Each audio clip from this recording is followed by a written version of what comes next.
เดี๋ยวเราไปแล้วมาหอดกับเด็กเดินเลยกำลังมาเสือกไปส่งมอสดีแน่แล้วก็คงโยมไปส่งมาคิดแน่อ่อนบอลมาทุกคนปลอดภัยไปกลับมาปลอดภัยเนาะจะทุกอ้อเอ้าสบายดีเพื่อยังเป็นกุฟันเดี๋ยวมาเห็นเลยเพื่อได้อย่างที่มาฝากมาตอนเนาะเพื่อออร์แกนิกป้าเราได้มาแต่เราได้ทั้งใหญ่ทั้งยาวฝากเนาะยิ่งได้มาเรียนจ้ะมาเรียนลูกว่าจะรอดได้พี่น้องเลยลูกมาแต่แกอดบ่ได้ทีอยากต้อนเนาะตอนแรกว่าสิบลูกมาเบิ่งแหละว่าสิหมักแต่ว่าอยากต้อนนะก็ได้ของมักได้นี่ตัวธรรมชาติคัดแท้เลยว่าเซ่คือบุกคือกันเนาะกับบอกเรียนไทยเนาะบุรีแมนบอกเรียนไทยเกียรติมีมันเกียรติแบบมันเราว่ามันเกียรติกลางบ่เกียรติกลางเกตแบบว่ามันแบบว่าผู้มันแบบว่าบ่งามปานใดแน่สิบ่เกตมีเกตดีอยู่นี่แต่ว่าอยากชื่อแบบซี่นะเกตตัวมันดีเราคัดเลือกมันแห้งหวานเลยป้าเสียมาเห็นได้กินอันนี้พี่น้องบ่ได้เงาเถอะรัดจะให้พอชิดฟังเลยพอที่บอกนึงสมัครเรียนอะไรจะดีชาวบ้านเลยบ่อันนั้นบ่ซื้อเอาแล้วก็มาแบ่งกันบ่บ่ปล่อยยังซื้อแต่ว่าปล่อยให้เพิ่นน้ำไม้ยังซื้อไม้ไผ่เฮานี่บ่ยังได้ต้นยังบัดต้นกาแฟมาลองปลูกมันโคกว่ะปลูกอะไรเนี่ย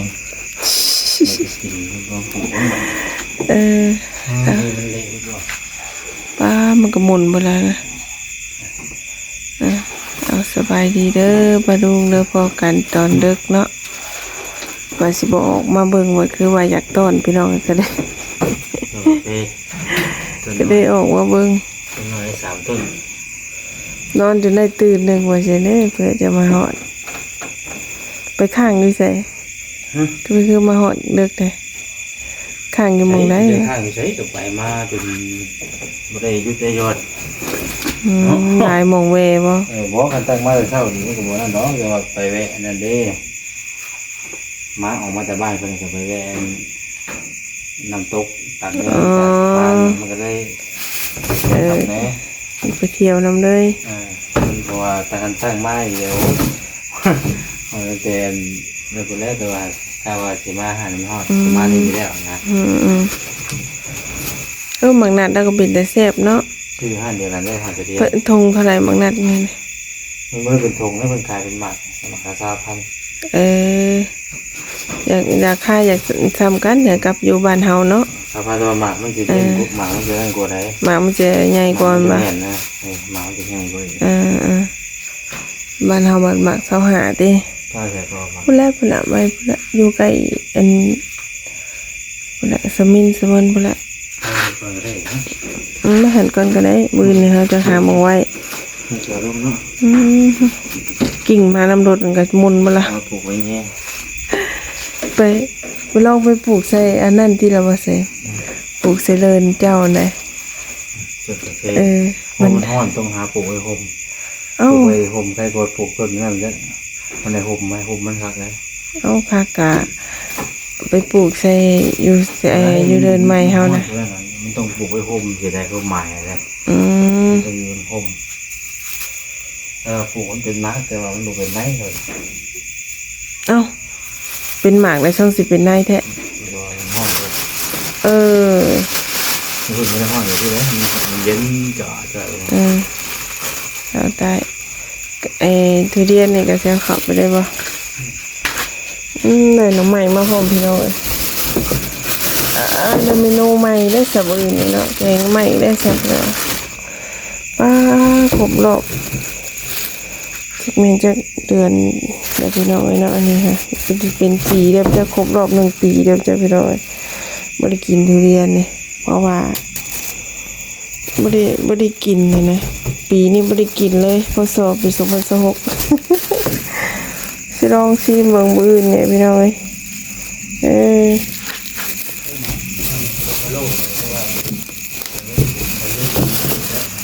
แบบนี้นะ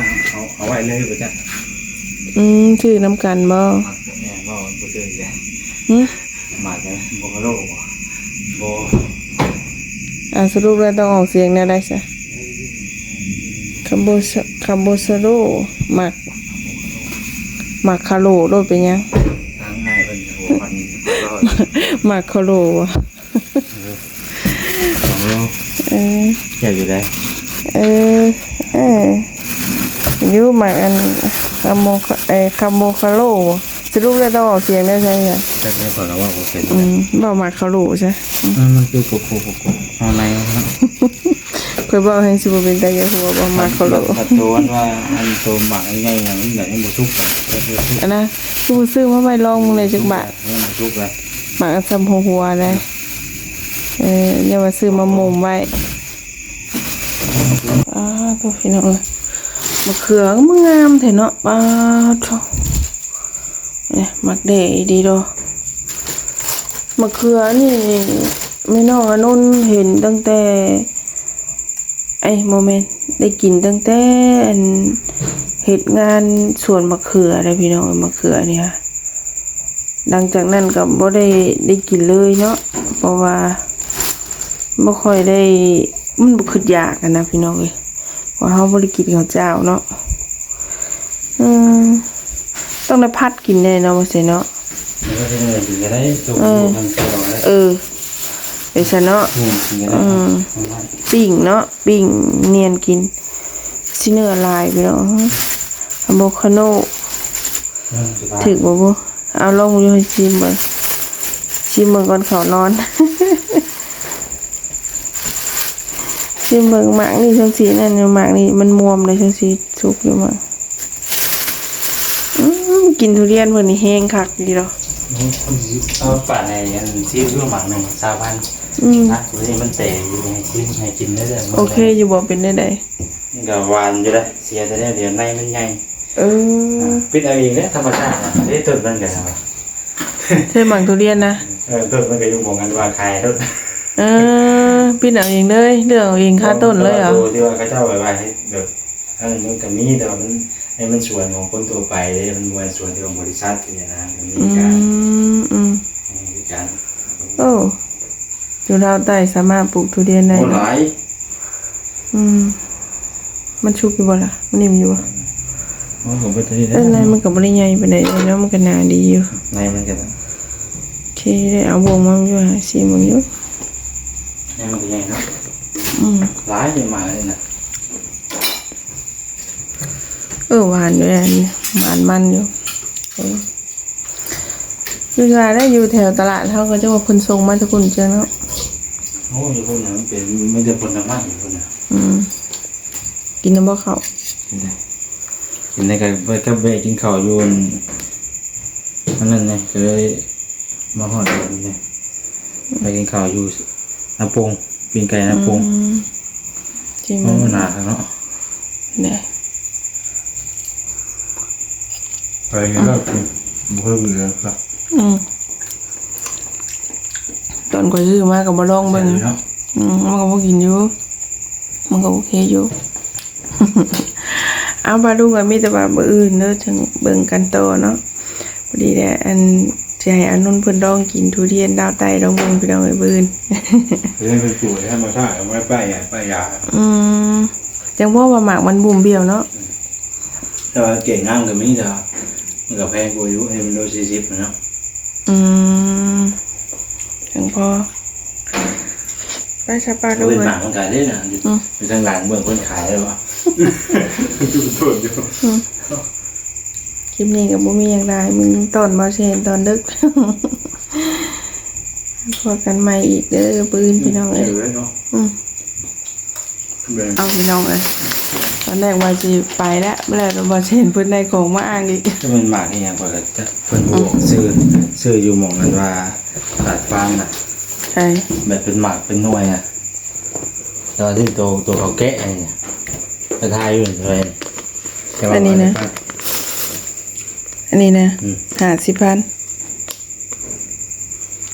50,000บ่ เป็นไงถือหรือบ่ถือ 70,000 หึ 70 หมายยังไงบัดนี้เพิ่น ก็คือ เอ้า นี่คือหมากคือหมากกอโลนนะ มาก็โลนจักซะ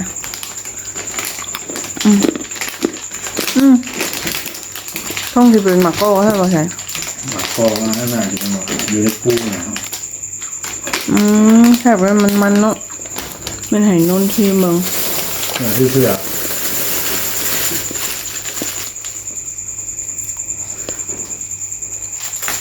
เสือผู้ใหญ่บ่ เสือใหม่เพิ่นเลยมันบ่ได้แต่ละแบบนี้แต่ไม่สิได้เลยบ่ เสือผู้ใหญ่บ่ บ่เฮ็ดแต่ ของมึงดู ตัวใหญ่เพิ่นจ้ะ ของไอ้นนท์บ่ เห็นว่าเพิ่นมักไซส์ก็เลยอยากได้มาให้เพิ่น อันนี้มันดุน10 ปีไปแล้วเว้ยนี่นะ เบิดชุดตัวนี้น้อยชุดน่ะ เอามาตัวเฮาซื้อมาตอนนั้น เอา ได้ซะ เพิ่นอาหารมันเบิดตัวน่ะ ใหญ่โพดนี่ ใส่มันก่อน ใจกระตุกหัวเข่า พอก็ อย่า ได้ ละเสื้อไว้ไปเลยจะใหญ่ไว้เนี่ย ซื้อก่อนซื้อเสือใหญ่ก่อนก้นบ่ เพราะวันเนี่ยเพิ่นมาใส่ก็ได้เสื้อไว้มีของเพิ่นไว้ ของผู้ใหญ่บ่เบิ่งอยู่ เช้า พอดีได้ใส่เสือนี้ได้ก็ได้ไปเดียว ลง ติ มาแล้วว่าบ่มีว่าเบิดโอ้ว่าตั้งใจว่าเป็นมักใส่เสื้อให้มันเบาเด้ แม่นตัวนี้นะข่อยใส่ได้อยู่นี่ ปาน ตัดพานตัวตัดพานเนี่ยที่ว่าเพิ่นใส่อยู่เดี๋ยวนี้ก็ได้ ปาน เบิดแล้วบ่วันนี้ แต่ยังบ่เบิดงัดออกมาอยู่เด้ เบิดแล้วบ่ดีใจแล้วดีใจตั้งแต่เห็นหมากน้ำๆนั่นแหละ แต่ว่ากินมันคือแห้งเนาะคือบ่คือกิน มันซุปแห้งเลย คือกินแห้งเนาะ มันก็หลายห้างรู้แต่ว่ามันเป็นเขตให้ข้าวกายไปแล้วกับเบิดแต่ก็คือเบิดได้มันเป็นแต่ละจุดนี่มันขายบ่คือกันที่แบบนี้ บ่คือกันดิ เดี๋ยวโอ้ยมันบอกเดี๋ยวมันย่างไปห้องเลยเดี๋ยวมันเบิดก่อนเลยอะไรซื้อเอาเด้ อายุของเธอมันก็มีหมักอะไรบางอย่างที่ว่ามันกินซุปแห้งแล้วก็กินแห้งสินะแต่ว่ามันก็มีนี่ หมักเหย้าช่วงสีนั่นเนาะ มันก็นี่